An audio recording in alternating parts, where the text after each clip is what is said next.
Assalamualaikum warahmatullahi wabarakatuh. Perkenalkan, nama saya Nita Mentari. Saya Mufira.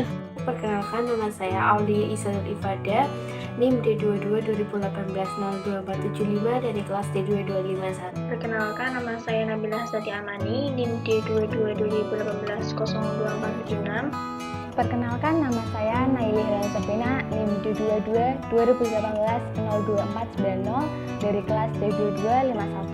Di sini kelompok kami kan mempresentasikan hasil review aplikasi GNMed. Di sini saya akan menjelaskan yang pertama ada pengertian GNMed, yaitu software open source yang luar biasa untuk praktek medis.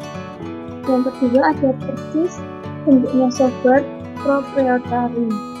Dan yang ketiga dikembangkan oleh dokter dan programmer seluruh dunia. Dan untuk cara kerja GNOMED ini menggunakan mode client server. GNOMED hanyalah proyek perangkat lunak bebas yang bertujuan untuk menjadi alternatif dari EMR yang sudah mapan. Sejak itu, ia berkembang untuk menyaingi EMR lain dalam hal fungsionalitas, dan kerja GNOMED adalah software open source untuk praktek medis. Jika latihan atau praktek yang Anda lakukan untuk teknik informatika sangat membutuhkan sistem pencatatan elektronik dan Anda tidak mau harus mengeluarkan uang Anda seluruhnya hanya untuk menjadi tools yang sempurna terhadap Anda. GNOMED sendiri dikembangkan oleh dokter dan programmer dari seluruh dunia yang telah mendapatkan banyak ujian. GNOMED ini dibagi menjadi client server, backend, dan dilepaskan untuk kedua platform Linux dan platform Windows. Untuk menggunakan GNOMED, Anda harus memiliki server dan running. Anda bisa melihat demo GNOMED dengan menghubungkannya ke salah satu database dengan publik. Sejarah GNOMED ini, yang pertama, versi GNOMED dibuat oleh Howard menghentikan pengembangan aktifnya. Pengembangan GNOMED diambil oleh Kasich Hilbert yang mengambil alih sebagai pemimpin proyek dan merombak sebagai proyek tersebut. GNOMED adalah software open source untuk praktek medis. GNOMED sendiri dikembangkan oleh dokter dan programmer dari seluruh dunia dan telah mendapatkan banyak ujian. GNOMED ini dibagi menjadi client and server backend dan dilepaskan untuk kedua platform Linux dan platform Windows. Penggunaan GNOMED yaitu untuk mengelola catatan medis elektronik. GNOMED mendukung beberapa fitur, banyak yang diimplementasikan sebagai plugin yang memperluas fungsionalitas inti. Dan saya akan menjelaskan teknologi dan fitur GNOMED. Yang pertama, lisensi GNU GPL. Yang kedua, platform cross platform. Yang ketiga, database PostgreSQL. Yang keempat, Legio Python. Kemudian selanjutnya beberapa fitur yang terdapat di GNOMED. 1. Informasi dan data kesehatan. 2. Manajemen hasil, misalnya gambar, dashboard klinis, atau peringatan. Yang ketiga, dukungan keputusan, misalnya interaksi, obat, peringatan pencegahan dan deteksi. 4. Komunikasi dan konektivitas elektronik, misalnya email, catatan terintegrasi.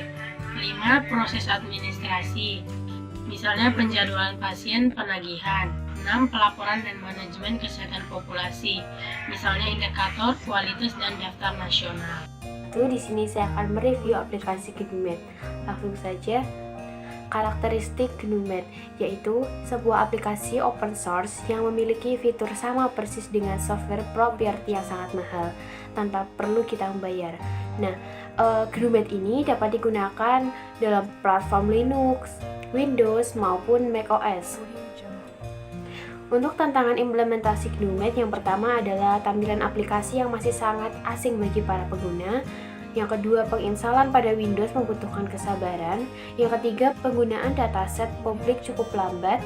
Yang keempat, yaitu GNOMED ini dibagi menjadi client dan server back.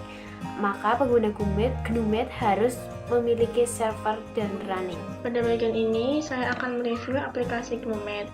Yang pertama ada standarisasi GNUMED. Pertama kita ada yang namanya coding clinical data atau tentang mengkode data kesehatan. Dalam aplikasi GNUMED ini, karena kita bagian kesehatan, jadi di dalamnya harus memuat tentang coding kesehatan.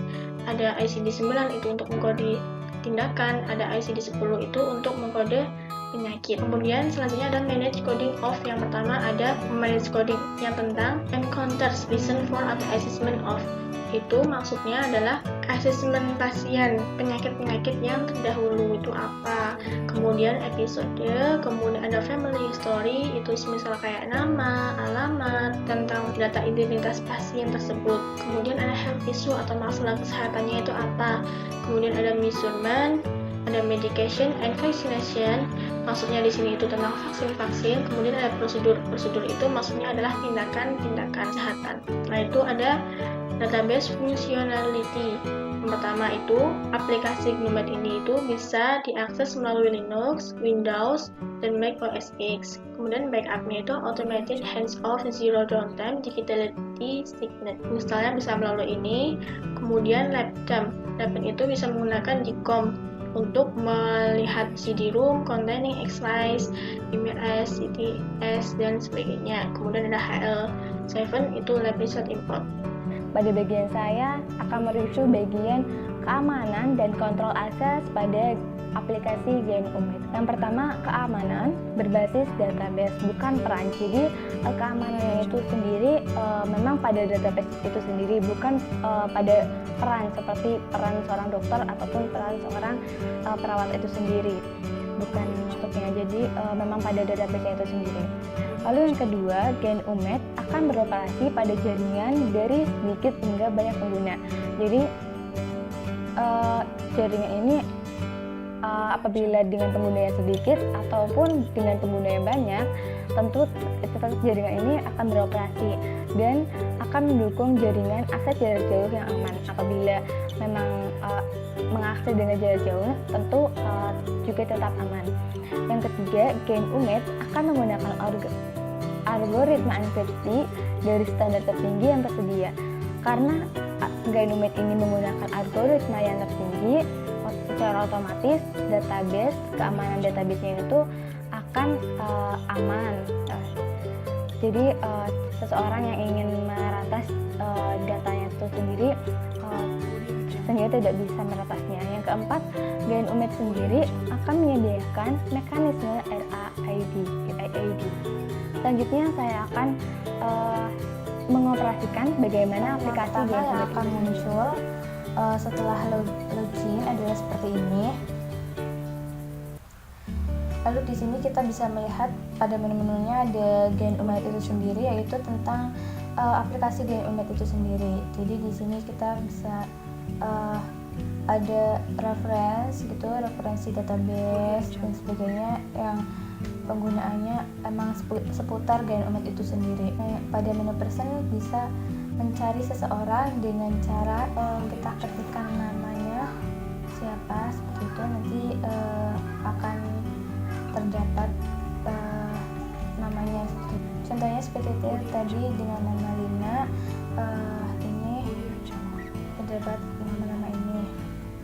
Lalu di sini ada register pasien baru, nanti kita menuju ke register person. Lalu pada IMR itu sendiri terdapat episode, jadi kita bisa melihat episode atau history past, jadi riwayat terdahulu.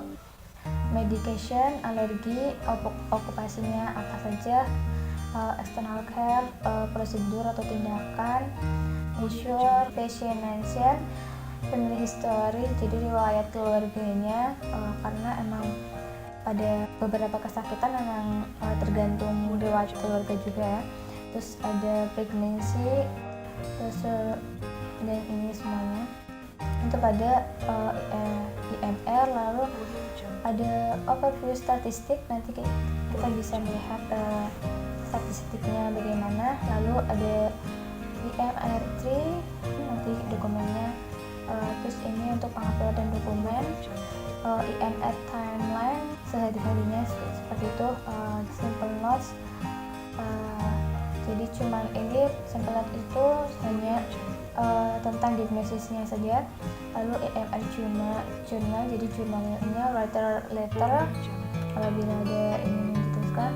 Lalu screenshot export area apabila screenshot list page holders.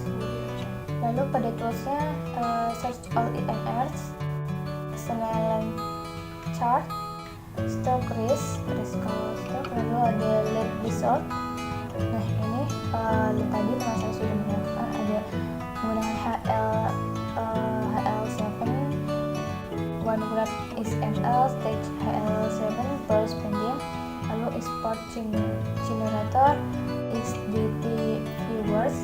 Lalu knowledge-nya, drugstore-nya kita bisa mencari dari database ataupun compendium, ada medical-nya. Lalu untuk aviation-nya di sini ada audit trial, lalu bills atau nanti keuangan seperti itu, organization, provider inbox, jadi nanti inbox waiting list, tunggu. Untuk help-nya itu bisa terhubung ke Enomed Wiki, webnya, user manual, pada menu reference, ada clear station status line, debug. Nah, apabila kita memiliki debug atau permasalahan, kita bisa memilih salah satu di sini untuk dilaporkan about Genomic. Jadi ini semuanya tentang Genomic itu sendiri. Lalu about database, dari tentang database dari Genomic itu sendiri. Lalu ada about contributor tadi untuk menu-menunya. Pada ini message-nya kita bisa memilih apakah semuanya ataukah tergantung schedule atau unschedule, expired-nya kita bisa memilih message yang mana yang ingin ditampilkan. Lalu saya akan mencontohkan apabila register person, ini memang salah satu aplikasi yang cukup lambat penggunaannya apabila dengan menggunakan database public. Apabila dengan menggunakan database lokal tentu tidak akan selambat ini.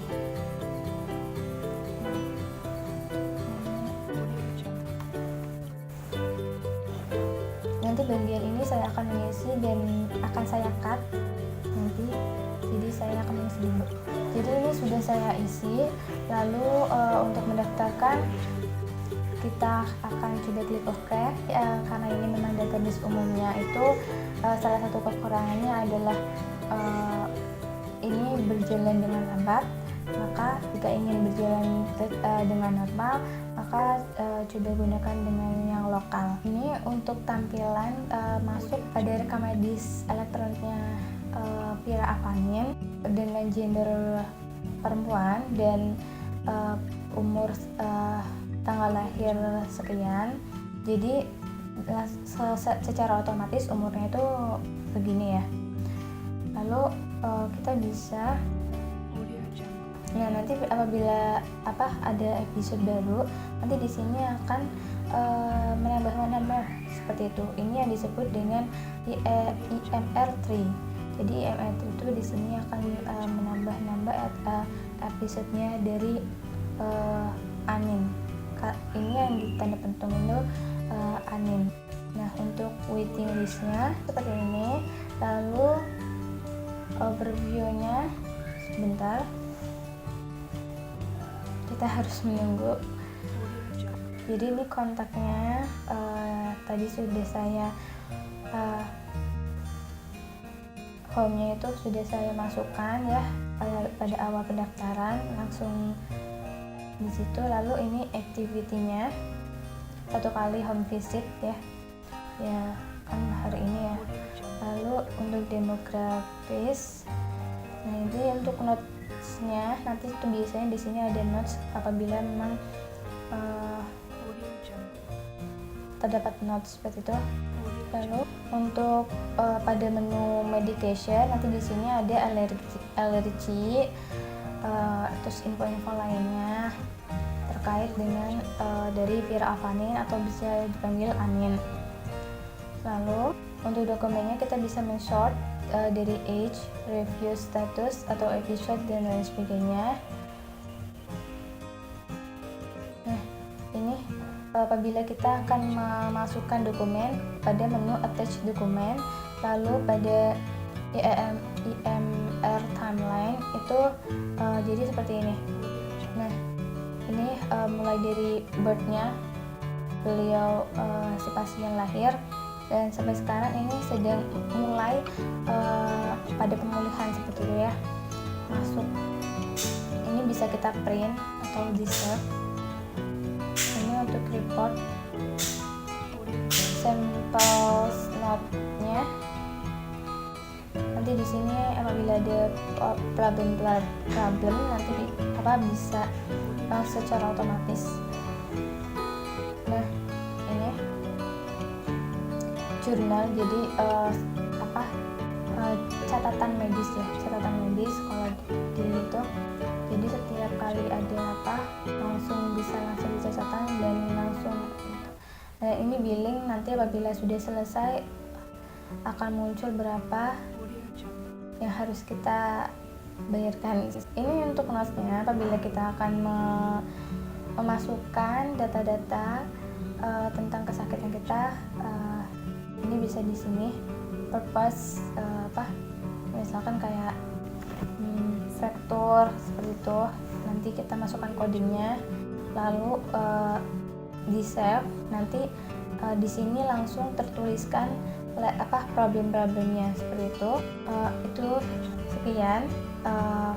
Mungkin saya akan tambahkan gambar bagaimana nanti bentukan dari memasukkan GainUmed itu sendiri.